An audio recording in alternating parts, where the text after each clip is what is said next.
আসসালামু আলাইকুম। আশা করি সকলে ভালো আছেন। আরেকটি নতুন ভিডিওতে আপনাদের সকলকে স্বাগতম। আজকে সকাল সকাল ভোরে আমরা চলে গেলাম আমাদের মুরগি আনার জন্য। আমরা কিছু দেশি মুরগি অর্ডার করছি, বেশি না অল্প কিছু।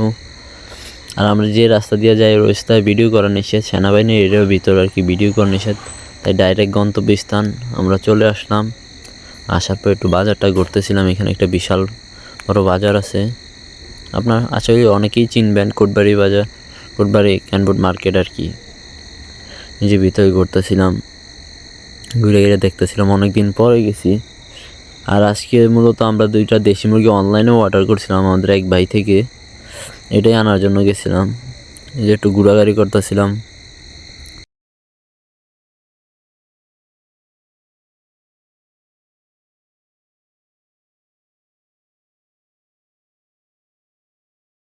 সকাল সকাল এসে এত সুন্দর ফুটন্ত ফুল দেখবো আমি কখনো কল্পনাও করিনি। এই বাজারে এসা দেখতে ফুলগুলো মাশাআল্লাহ অনেক সুন্দর লাগছে। অনেকক্ষণ দাঁড়িয়ে দেখতেছিলাম ফুলগুলো, দেখতে মাশাআল্লাহ অনেক সুন্দর।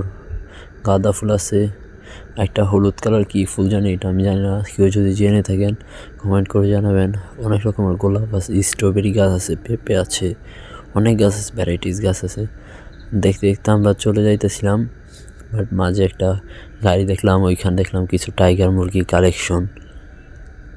টাইগার মুরগিগুলো মাশাআল্লাহ অনেক সুন্দর, ভালো গ্রোথ ছিল। শরীর মোটামুটি সবাই দেখতেছিল তাকে। এত বড় বড় মুরগি, কি মুরগি, দেশি মুরগির মতো বেশিরভাগই কালার, এই জন্য অনেকে ভাবছে যে এগুলো মনে হয় দেশি মুরগি।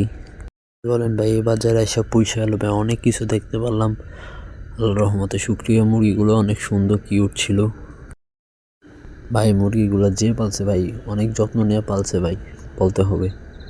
হয়তো বা খামার থেকে আনছে, কিন্তু মুরগির গ্রোথ, কোয়ালিটি সব দিক দিয়ে ভালো ছিল আলহামদুলিল্লাহ। দেখার পর আমাদেরও ইচ্ছা জায়গা গেছে যে টাইগার মুরগা পালার। দেখি টাইগার মুরগা আনবো, অরিজিনাল টাইগার মুরগা পাইলে। দেখতে দেখতে বাইয়ে মুরগি নিয়ে আসলো, আর আমরা সেই মুরগি নিয়ে বাসায় আসার জন্য রওনা দিয়ে দিছি। এই যে 2টা ডেগি মুরগি আনছে, অনলাইন থেকে অর্ডার করছিলাম। মুরগিগুলো দেখতে সুন্দর আছে মাশাআল্লাহ। আর আমরা বাসে করে চলে যাইতেছিলাম বাসার উদ্দেশ্যে। অলমোস্ট বাসায় এসে পড়ছি। বাসায় আসার পরে এই যে আমার ফার্স্ট কাজ হলো খাঁচা মুরগিগুলো নেওয়া, ওদের একটু পটাশ দিয়ে একটু স্প্রে করে দেবো ভাই। ইচ্ছা মতন পটাশ দিছি ভাই। মুরগি বলবো কোন মালিকের হাতে পড়ছি যে এত পটাশ ইউজ করে, দেখতে পারবেন। এই যে দেখেন এত পটাশ ইউজ করছি বলার বাইরে। একদম গোসল করাই নিছি, শীতকালে তো মুরগি আবার একটু গা ঝাড়া দিতেছিল বেশি পানি হয়ে যাওয়ার কারণে।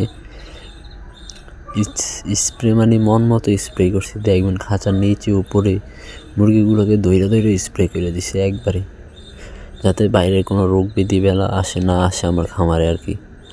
আমার শুরু করতে যাইতেছি, আগে আমার কিছু মুরগি ছিল, ওইগুলোতে যাতে রোগ ব্যারাম না ছড়ায়। আর এই দোনোটাই মোটামুটি সব, একটা রানিং, আরেকটাই কিছুদিনের ভিতরে ডিমে চলে আসবে আর কি। অলমোস্ট মনে হয় আমার খামারের ভিতরটাও একটু স্প্রে করে দিছি, যাতে রোগ ব্যাধি। আমার একটা মুরগির বা একটু ফক্স হয়েছিল, ওইটারও স্প্রে করে দিছি, ফার্মি মুরগির মোরগটারে। আর আজকের ভিডিও এখান পর্যন্তই। আসলে সকলেই ভালো থাকবেন। আর আমার ইউটিউব চ্যানেল নতুন হয়ে থাকলে চ্যানেলটা সাবস্ক্রাইব করে দিবেন, এবং ফেসবুক পেজ থেকে দেখে থাকলে আমার পেজটা একটু ফলো করে দিবেন। আসসালামু আলাইকুম, আল্লাহ হাফেজ।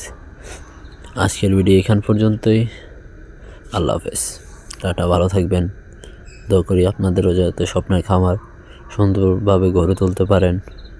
আল্লাহ হাফেজ, আসসালামু আলাইকুম।